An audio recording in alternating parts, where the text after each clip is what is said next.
बात कर लेते हैं इंडिया के एविएशन सेक्टर पे। लास्ट हमने देखा था कि इंडिया ने 100 बिलियन डॉलर्स की जो है वो डील की थी फ्रांस, यूएसए और 500 एयरक्राफ्ट मंगवाए थे। अब एक और डील जो है वो सामने आ रही है, डिफेंस की डील है। एविएशन सेक्टर को बहुत ज्यादा मेगा डील है और बहुत बूस्ट मिलने वाला है। इंडिगो जो है उन्होंने 500 एयरक्राफ्ट को ऑर्डर किया है। क्या कहना चाहेंगे कि ये यूरोप की कंपनीज हैं जिसमें जॉइंट वेंचर कंपनीज भी हैं, ब्रिटिश की और फ्रांस की, और यूएस की भी एक कंपनी है जिसमें 500 एयरक्राफ्ट का एक बार फिर से ऑर्डर दे दिया गया है, जिससे इंडिया की जो एविएशन सेक्टर है, डिफेंस सेक्टर है, बहुत ज्यादा मजीद बूस्ट करेगा। आप इस बारे में क्या कहेंगे, जो कि पाकिस्तान और उनका जो बजट है पाकिस्तान की इकोनॉमी को जो है वो छू रहा है? क्या कहेंगे, पाकिस्तान का पूरा बजट, पाकिस्तान की पूरी इकोनॉमी और आपका सिर्फ और सिर्फ 500 जो है एयरक्राफ्ट के, मतलब लाइक दो प्रोजेक्ट्स ही इतने ज्यादा हैं। क्या कहेंगे आप इस बारे में? विभा, मैं थोड़ा करेक्ट करेंगे, सिर्फ 500 एयरक्राफ्ट नहीं है, 1000 एयरक्राफ्ट हैं। 470 के अराउंड एयर इंडिया को भी खरीदना है और 500 इंडिगो की भी खरीदना है, तो करीब करीब आप जोड़ लीजिए 1000 तो यही हुए। और आने वाले 15 साल में आपको याद होगा, नहीं याद है तो मैं बताता हूँ, पीएम मोदी ने पिछले कुछ दिनों पहले, पिछले साल या एग्जैक्ट डेट मुझे याद नहीं है, पीएम मोदी का यह बयान था कि आने वाले 15 साल में इंडिया को करीब करीब 2,25,000 एयरक्राफ्ट की जरूरत है। और इनमें डिफेंस के एयरक्राफ्ट नहीं है, ये सिर्फ सिविलियन एयरक्राफ्ट की बात कर रहा हूं जो डोमेस्टिक यूज में, इंटरनेशनल फ्लाइट्स में यूज होते हैं, उन एयरक्राफ्ट की जरूरत है। अब आप सोचिए कि 15 साल में करीब करीब 2,25,000 एयरक्राफ्ट। आप समझ रही है ये इतनी बड़ी डील, अभी तो 1000 एयरक्राफ्ट की है, इतनी बड़ी डील अभी किसी दुनिया में कहीं नहीं हुई थी और इंडिया करने जा रहा है। और इसके लिए देखिए, मैं आपको बता रहा हूं कि इसकी अहमियत कितनी बड़ी है। ब्रिटेन के पीएम ऋषि सनक ने धन्यवाद कहा कि हजारों लोगों को नौकरी मिलेगी। खुद अमेरिकी राष्ट्रपति बाइडेन की तरफ से बयान आया कि इससे लाखों लोगों को नौकरी मिलेगी अमेरिका में। उसके बाद फ्रांस की तरफ से भी बयान आया कि इससे भी वहां पे बहुत फायदा होने। आप समझ रहे हैं कि 3 देशों के जो टॉप मोस्ट लीडर्स हैं, जो देश चला रहे हैं, वो इंडिया को थैंक यू कह रहे हैं।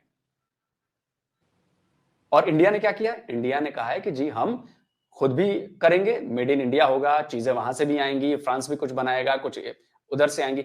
आप समझिए कि इतनी बड़ी डील, और उस पर दुनिया के 3 बड़े देश, अमेरिका, फ्रांस, ब्रिटेन, वो इंडिया को थैंक यू कह रहे हैं, क्योंकि उनकी इकोनॉमी में हमारा योगदान होने वाला है इस डील की वजह से। ये छोटी मोटी डील नहीं है। और अगर आपको याद हो तो पीएम मोदी बहुत पहले कह चुके थे कि जी हवाई चप्पल पहनने वाला भी हवाई जहाज में घूमना चाहिए। तो उसके लिए हमारे पास नए एयरपोर्ट्स लगातार बन रहे हैं। हर साल कहीं ना कहीं एयरपोर्ट्स आपको खबरों में मिलेंगे कि खुल रहे हैं।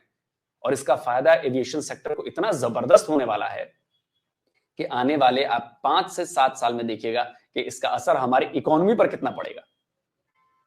तो ये सब जो ये डील है, आप देखिए, इससे भारत की ताकत दिख रही है कि भारत कितना ताकतवर हो चुका है, भारत कितना मजबूत हो चुका है इकोनॉमी के तौर पर भी और अपनी प्रेजेंस के हिसाब से भी, कि दुनिया में एक बिग पावर के रूप में अब इंडिया को देखा जाने लगा है, जो पहले नहीं देखा जाता था। ये बदलाव हुआ है और ये डील उस बदलाव का सबूत है। बिल्कुल सर। इससे इंडिया की एविएशन सेक्टर को तो काफी बूस्ट मिलेगा, डिफेंस सेक्टर भी बूस्ट होगा। तो सर आप इतना ज्यादा लाइक इंपोर्ट क्यों कर रहे हैं? मतलब हमने देखा कि आपको, मतलब मेड इन इंडिया को जो है आपने फ्लरिश किया 2014 से, लेकिन उसके बावजूद आप अपने एयरक्राफ्ट जो हैं वो इतनी बड़ी बड़ी डील्स जो है वो बाहर से इंपोर्ट कर रहे हैं। इसके पीछे क्या रीजन है? हालांकि अब आपको एक्सपोर्ट की जाने आना चाहिए, 5वीं बड़ी सुपर पावर कंट्री बन गए हैं आप।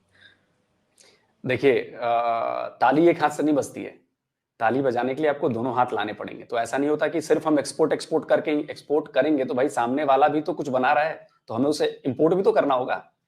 ऐसा तो हो नहीं सकता ना कि हम ही सिर्फ बेचते रहें और दूसरे से किसी से खरीदे नहीं। ये एक्चुअली जब आप बिग पिक्चर देखते हैं इकोनॉमी की, बड़ा कारोबार जब आप देखते हो, तो ये एक दुनिया जो है वो पूरी एक दुकान बन गई है, एक बिजनेस इकोसिस्टम है। तो उस इकोसिस्टम में आपको भी कुछ करना पड़ता है, सामने वाले को भी कुछ करना पड़ता है। तो दोनों तरफ से मिलकर फिर एक चीज बनती है। जैसे मैं आपको बताऊं, टाटा के साथ हमारे कई सारे मुआहदे हुए हैं, बड़ी बड़ी कंपनियों के, बोइंग का भी हुआ है। अभी आप देखेंगे कि C295 जो हमारा एयरक्राफ्ट की डील हुई है, वो मेड इन इंडिया बनना है। वो करीब 100 के करीब जहाज लेने, वो मेड इन इंडिया होगा। हम बोइंग के कई जो जहाज हैं उनके पार्ट्स हम यहाँ पे बना रहे हैं। अपाचे अटैक हेलीकॉप्टर है, उनके पार्ट्स हम यहाँ बनाते हैं, फ्यूजलाज यहाँ बनता है, इंडिया में बनता है। तो ऐसा नहीं हो सकता ना कि सिर्फ हम ही बनाएं।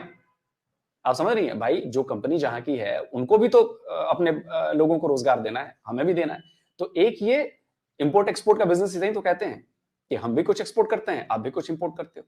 अब वो दोनों बराबरी की सतह पर होने चाहिए और धीरे धीरे उसमें काम हो रहा है। ऐसा नहीं है कि मेड इन इंडिया में काम रहा है। आज मेड इन इंडिया की वजह से हमारा एक्सपोर्ट दुनिया भर में इतना ज्यादा बढ़ा है। और मैं आपको एक ताजा डेटा दे देता हूं, शायद ऑल एक्सपोर्ट में हमने चाइना को भी पछाड़ दिया है। जहां तक मुझे उम्मीद है कि अभी जस्ट थोड़ी देर पहले ही खबर आई थी, मैं आपको बताता हूं उस खबर के बारे में। वो खबर ये थी कि हाँ, कि इंडिया ने आधिकारिक तौर पे जो है वो चाइना को exports of goods and services में परसेंटेज ऑफ जीडीपी, जितनी हमारी जीडीपी है उसमें चाइना को पीछे छोड़ दिया। 2006 में चाइना का ये परसेंटेज 36% था और इंडिया जो था वो 21.3% पे था जीडीपी का, गुड्स एंड सर्विसेज एक्सपोर्ट्स में। आज 2021 का डेटा आया है कि इंडिया 21.4% हो गया है और चाइना 20% पे है। तो ये फर्क क्यों आया? ये फर्क आया मेड इन इंडिया से। और चीजें रातों रात नहीं बदलती हैं, धीरे धीरे पिछले 8 साल में हमने बहुत सारा काम किया है मेड इन इंडिया के लिए और आने वाले कुछ साल में और इसमें तेजी दिख रही है। आपको याद होगा कि अभी हमने कुछ जो ताइवान की कंपनी है फॉक्सकॉन, उसके साथ हमने सेमीकंडक्टर बनाने का डील किया। मेगा डील थी, बिलियंस ऑफ डॉलर्स की डील थी, शायद $20 बिलियन की डील थी वेदांता के साथ।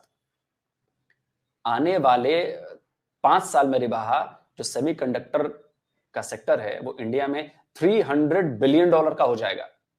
$300 बिलियन आपकी पूरी जीडीपी है पाकिस्तान की।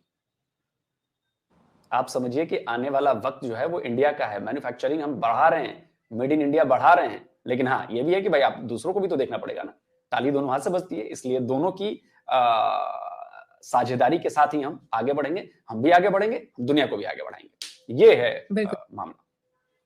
Thank you for watching. Like, share and subscribe.